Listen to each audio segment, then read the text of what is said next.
Every journey has its final day. Don't...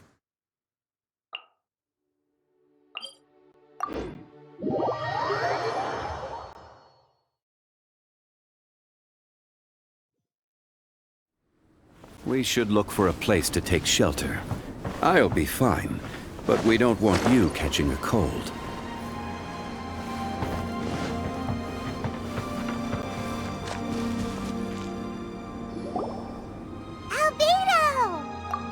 Traveler, Paimon. I suppose your story is ready. Yep. How about you? Do you need some more time? No need. I am also ready to tell my story. Paimon calls dibs! Paimon first! Please, go ahead. Okay, here goes. Once upon a time, there was an evil researcher who went into the mountains and did a crazy experiment on whopper flowers to transform their appearance. After a lot of pain and suffering, the whopper flowers finally took on a human form. Then they stood by the side of the mountain to wait for unsuspecting bypassers. To whoever spoke to them, they would ask some questions such as, "Who am I? Who are you?" If the bypasser got the wrong answer, the last sound they'd make would be a yelp before the whopper flower ate them alive in one bite. Ooh, truly frightening. What the? You two aren't scared at all! Don't go nitpicking, okay? If you didn't like the story, go write your own!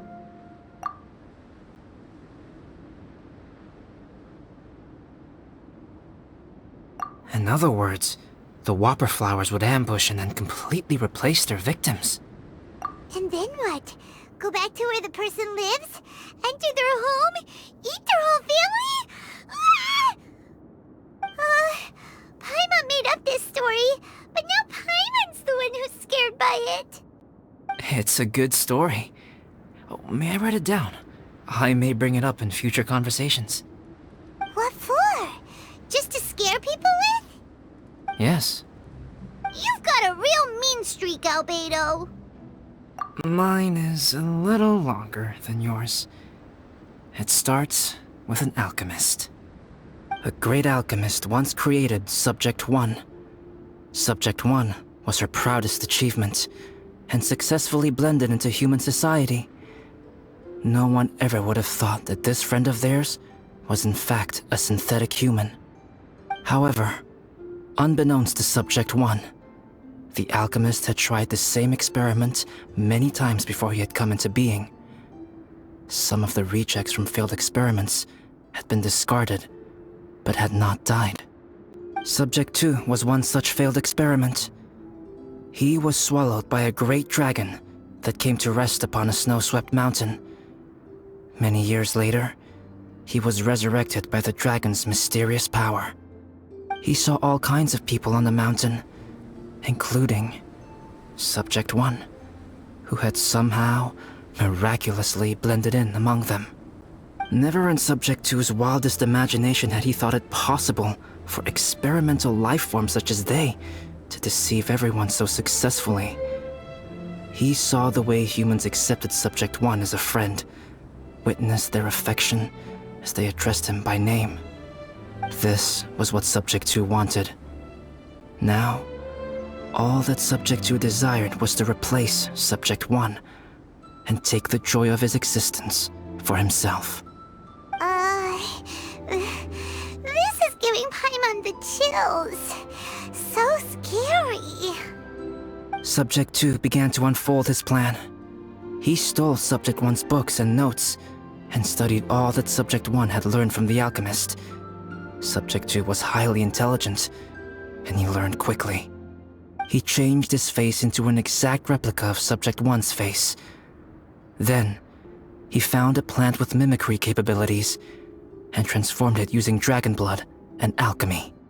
And so, not only did Subject 2 transform his own appearance to perfectly match that of Subject 1, he also created a third entity, Subject 3.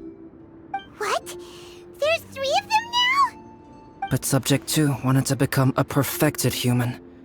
So, he erased a mark in both his and Subject 3's necks. For these marks were symbols of imperfection. In my view, it was probably a subconscious act, an instinct. He so desperately craved to become a perfect human being that he forgot something. Human beings are defined by their flaws. Subject 2's plan was meticulously crafted. Subject 3 would draw Subject 1's attention. After Subject 1 disposed of Subject 3, he would assume the threat had now disappeared and would let his guard down. The next moment that Subject 1 was alone, Subject 2 would make his move. He would eliminate Subject 1 and become the only one remaining. He would secretly replace the Subject 1 of everyone's memories and inherit his identity, residence, clothing, sword, name, and friends. People would have no idea that the individual they knew had become somebody else from one day to the next. This is way too scary. Paimon's never gonna be able to trust anyone again. But just before Subject 2 could carry out his plan, a unique stranger entered the mix. Subject 2 tried to make contact with this person, but found that they could somehow sense he was different from Subject 1. What's wrong? Are you scared? What happened then? What happened to the stranger? He became a new stage in Subject 2's plan. One more person that Subject 2 had to dispose of. It's as if there were 3 identical roses in a garden. Only one of the 3 was a fine specimen, while the other 2 were defective specimens that bore poisonous thorns. In all the world, only the gardener who tended to them could tell which was the good specimen. People do not like poisonous plants. Only a perfect rose can fetch a high price. If the inferior specimens wanted to conceal the fact of their worthlessness, they would have to take the gardener out of the picture, using their poisonous thorns. This is exactly what Subject 2 was thinking. So, he hid in the shadows and waited patiently. Maybe soon, he would get his chance to become truly human.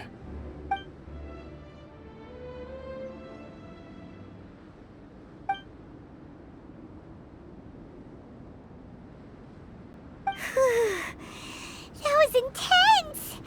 So what happened after that? Did Subject 2's plan succeed? Paimon can't bear thinking about it! Fortunately, it is just a story. And even in this story, Subject 2 did not succeed. But you can never let your guard down on Dragonspine. Monsters mutated with Durin's power and blood are also creatures of Rhine-Daughter, just like me. You must beware of all such creatures. I'm glad to hear that. It's okay. I know what I am. You and I are both different, so there is no need for me to hide the truth from you. The only thing is that sometimes, when I think about how mighty the power of alchemy is, I feel so small. As beings who set foot in this world, how arrogant are we in desiring to control our destiny, and in desiring to create? Is creation an arrogant act, traveler? If not, why do we call the ones that created us and control us gods? If it is, then what qualifies us to call ourselves creators? How far must we take our reverence and respect, and what purpose does it serve? Nothing special, but whenever I think about it, I feel a twinge of grief. Poor Albedo. Hello? Traveler, are you here? Hey, is that Amber? Thought we might find you here. We're here to deliver a message from Cyrus. There's gonna be a big event down at the base camp, and they want you there too, Traveler. Winter camp is nearing its end. Apparently, even provisional instructors are required to attend. Looks like we need to go, Albedo. Bye for now. Then I won't keep you. I have some things to attend to here, so forgive me for not seeing you down. Don't worry about it. There have been no issues getting up and down the mountain recently. Is everyone ready? Let's not keep them waiting.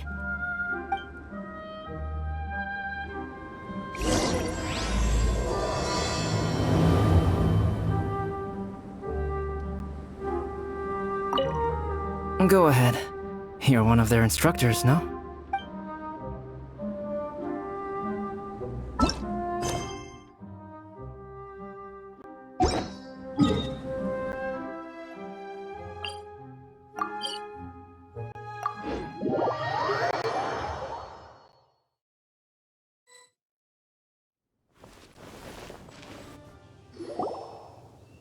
Huh?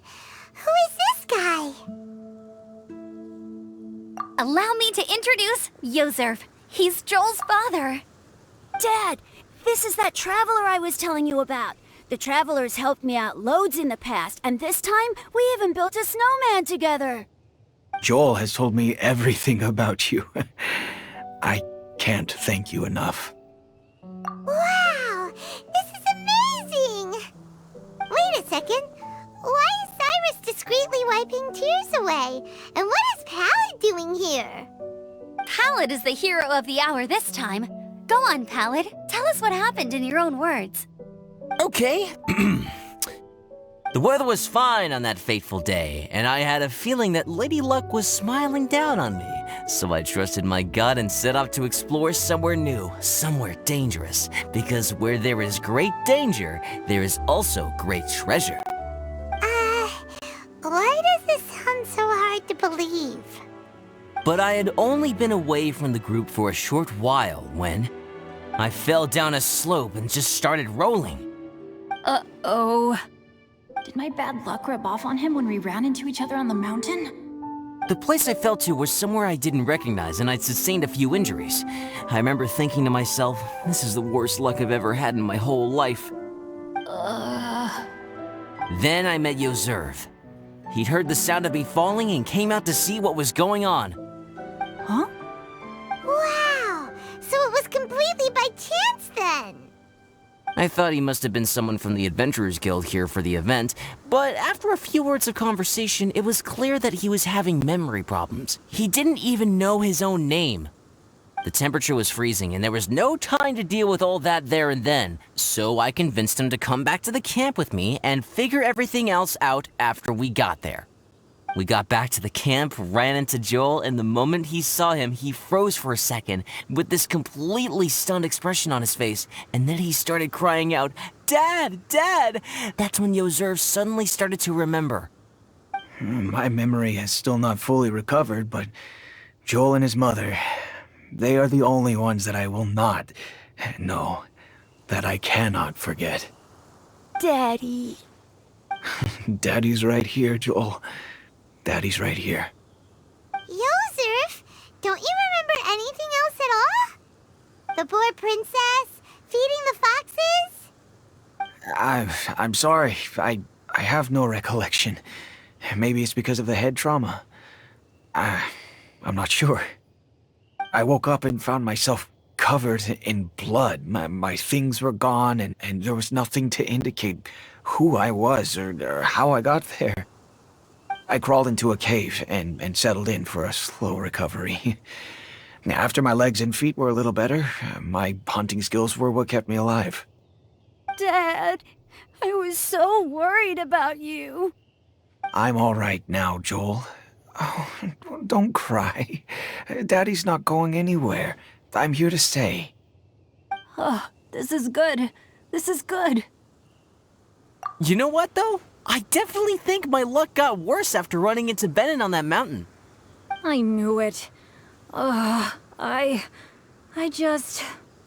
No. I just meant if it weren't for you, there's no way I ever would have run into Yozerv on a mountain this huge.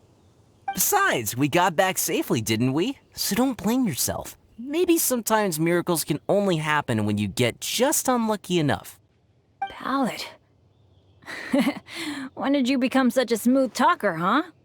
Huh? Am I? I was just... telling the truth. Oh yeah, I want to say thank you to the Traveler, Uncle Cyrus, Auntie Eula, and Auntie Amber. Thanks, everyone. You all helped look after me, and I will always remember it. But I guess I can't take the snowman with me, or it'll melt once it leaves Dragonspine. It's such a shame. Oh, I can help with that. One moment. Huh? Eula? Here, take this. It's powdered rime. Just add it to your snowman, and it will never melt. Wow! Really? Oh, this is awesome! You're the best, Auntie Eula! Dad, I have an unmeltable snowman now! How cool is that? How can I ever repay you all? Thank you all. Thank you from the bottom of my heart. Dad, I want to go move the snowman. Can we do it now, please? Okay, I'll be leaving with Joel now. I'm sure I'll see you all another day. Very well, very well. It's time for Pallet and I to have another discussion concerning his breaches of adventurer discipline. Huh? But Cyrus, I think I kind of made up for my mistakes this time, you know? See you guys! Oh, I made this for you and Amber. Think of it as a winter souvenir. Aw, are you sure? This must be really important to you. Come on now, just take it. No need to make such a fuss. Wow! Now our snowman won't melt either! Great! You're welcome. Just keep it, that's all I ask. Amber and I have some business to attend to now. See you later. See you! Everyone's gone. Seems like they've all got their own stuff to do now. Oh! You know what? We've been on Dragonspine all this time, and somehow Paimon still forgot to ask Albedo about how to make a fruit juicifier machine that could keep the juice fresh. Maybe we should try Timaeus again. He does seem pretty eager to please after all.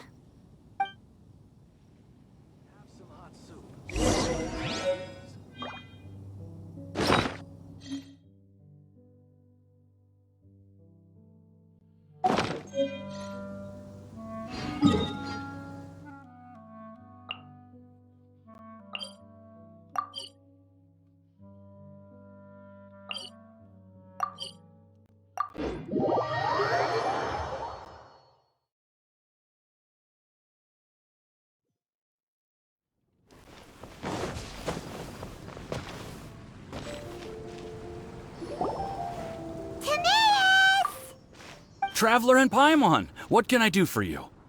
Wait a minute. You've got that mischievous look on your face. Oh, you're not still thinking about that ridiculous juicer thing, are you? Timaeus, will you help us? Well, if the Traveler isn't really interested, then, yeah, maybe I'll give this one a pass. It's just the weirdest request ever. No, but Paimon's Sunsetias are gonna go to waste without it. In the time it would take me to research something like that, I could probably pick those Sunsetias again 10 times over. New research project, Timaeus? We meet again. Oh, Albedo, thank goodness. So the situation is, Paimon wants a machine that can turn fruit into juice and keep the juice fresh. I mean, surely it's... Majorly important, that's what it is. If you can manage to invent this, we'll never have to worry about fruit going bad ever again. That's impossible.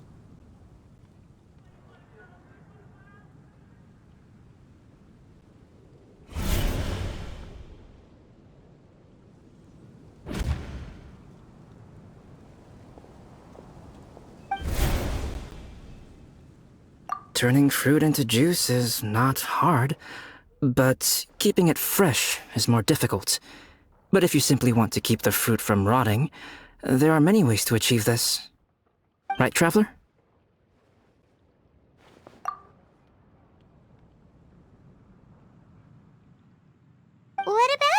neck. What's wrong? Is there something on my neck? From the look on your face, it's as if you thought I just played a practical joke on you that was in exceedingly poor taste.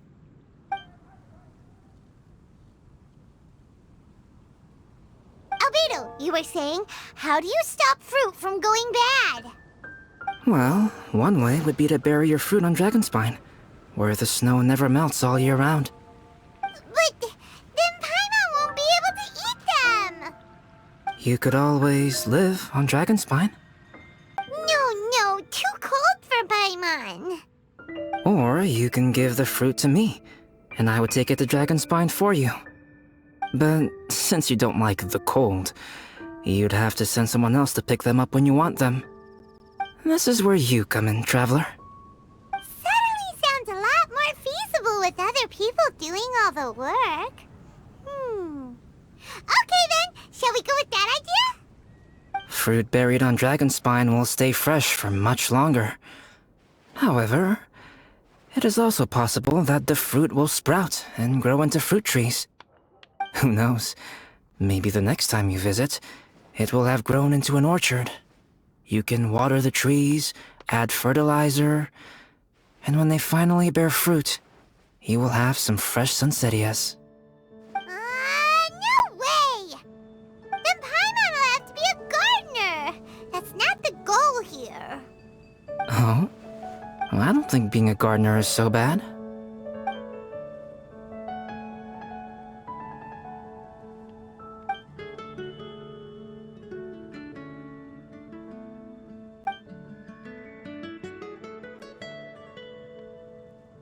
Albedo! Stop trying to get your hands on Paimon's super sweet Sinzenias! It bothers you, does it? Of course it bothers Paimon! They are the rarest, super-duper sweetest Sinzenias ever! And they're not for you! Okay, but they're just Sunsettias. I think you're only so attached to them because you don't have much fruit of this quality in your possession. When someone's pockets are full and their spirit is fulfilled, they don't easily fall prey to this kind of yearning. Really?